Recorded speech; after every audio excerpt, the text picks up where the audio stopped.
Max Weber en su texto Política y Ciencia nos brinda una aproximación teórica a dos profesiones, como lo son la política y la ciencia. En el caso de la segunda, que es a la que nos atañe en esta materia, él nos brinda una serie de concepciones básicas que nos permiten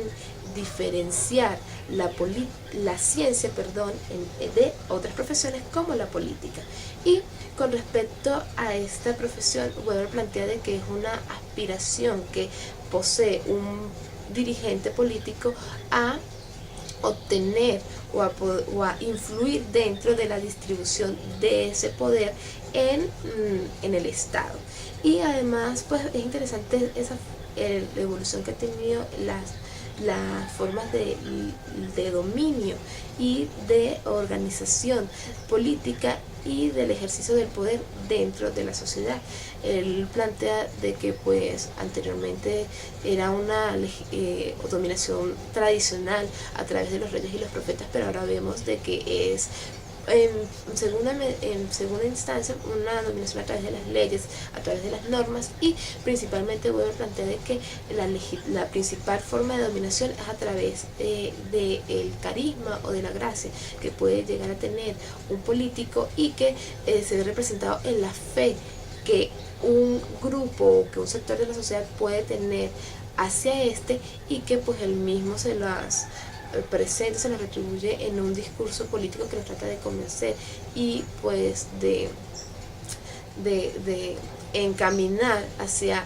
perseguir una causa o un ideal. Y precisamente esta es una de las principales cualidades que debe tener un político, ¿no? Y es esa pasión por esa causa o por ese ideal, que Weber dice debe ser de una forma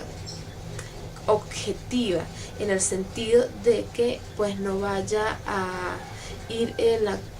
persecución de ese ideal, de alcanzar de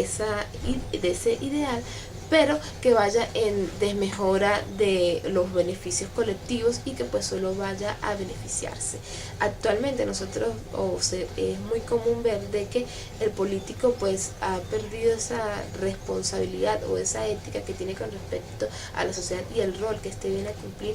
dentro de la sociedad, puesto de que ahora ya el político no vive para la política, sino vive de la política. Ahora, con respecto a la ciencia, es interesante lo que Max Weber nos plantea con respecto a la vocación científica y a la labor que viene a cumplir la ciencia dentro de la sociedad. Y la primera, según lo que Max Weber nos plantea, la concibo como un proceso, ¿no?, que está conformado por 3 elementos y vienen a ser esa pasión como esa primera base afectiva que está representada por el compromiso o esa pasión que puede llegar a tener el científico consigo mismo y con la labor que realiza.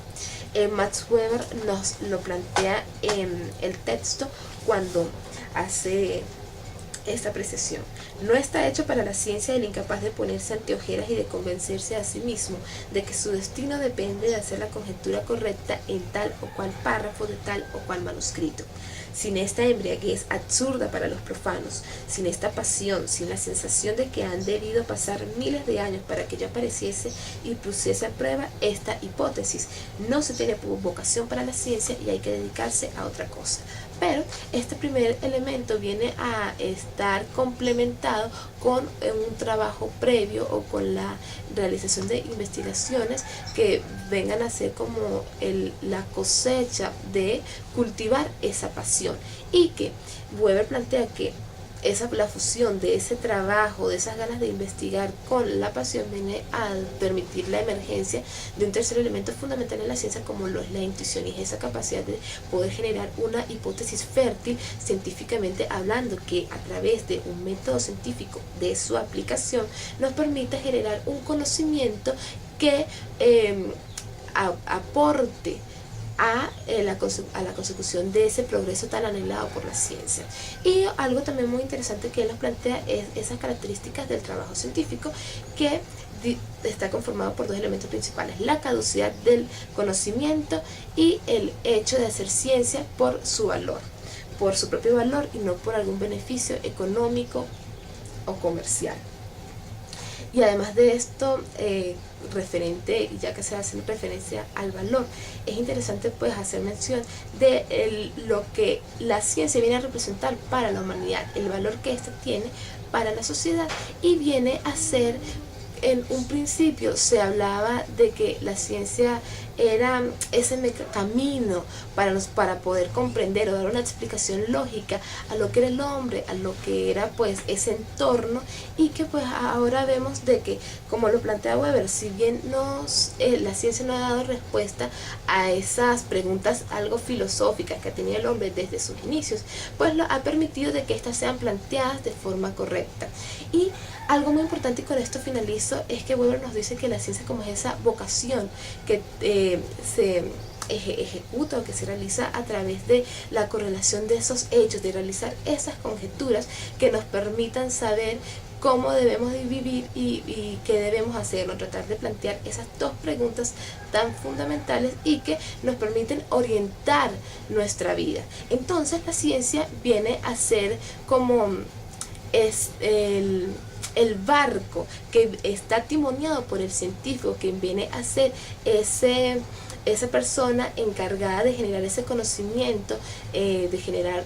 un método científico de conocimientos técnicos que nos permitan desenvolvernos o que nos den idea de cómo desenvolvernos dentro de la sociedad. Y además de esto nos brinda como una metodología para tratar algún día de responder esas dos preguntas, de qué debemos vivir y cómo lo debemos hacer.